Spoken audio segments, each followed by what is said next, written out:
So what else was really evident using gears was how little the tour players shift off the ball. The maximum they're going to shift off the ball, you know, let's take the centre of the pelvis, pretty much your belt buckle.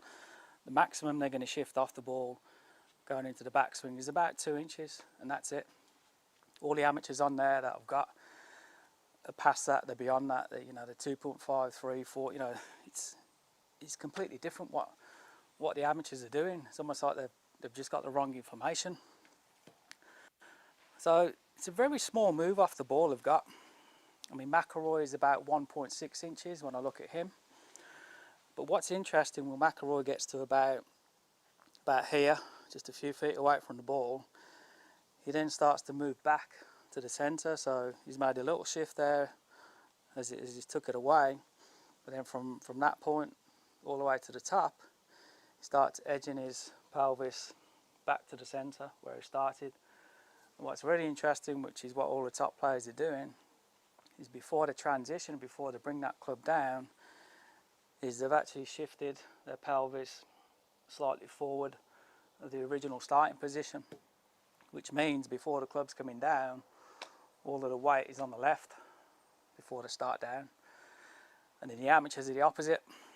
We see a big shift off the ball, spine tilting away from the target, and then, which is the reason why most amateurs come over the top, is when they start down, they've got too much weight back.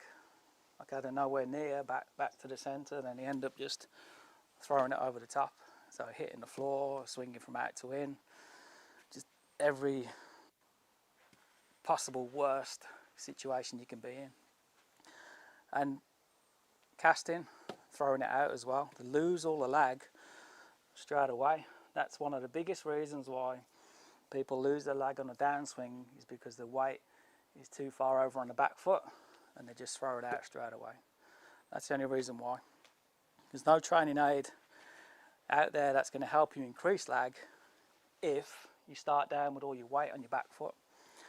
I can help you increase your lag or just maintain it by making sure before you start down that your weight is actually shifted forward, so you're more on the left, because from there you're in a great position, you're slightly ahead of the ball because you want your divot in front, and then from there we focus on pulling the club down. You pull the grip end of the club down, the right elbow tucks in, and then your body responds to that by rotating out the way.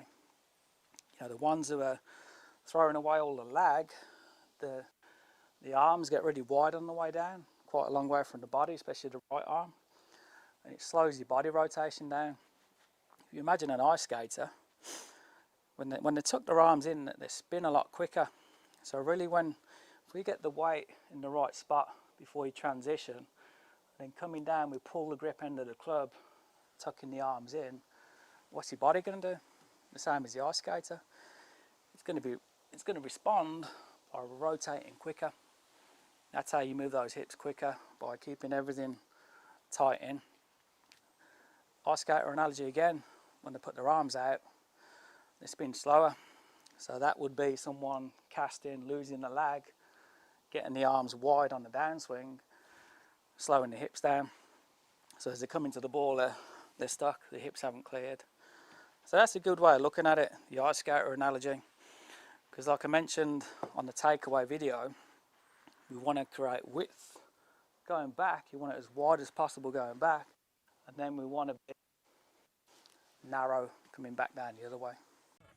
I just caught the GForce train at 8. It's like the orange whip, only well made. You could hit shots with it, watch the ball fly. $100 said the first 20 go right. It'll train your rhythm, get your game back to where it used to be, and maybe where you never knew. Pick it up, give it a rip. You need another toy, not another tip.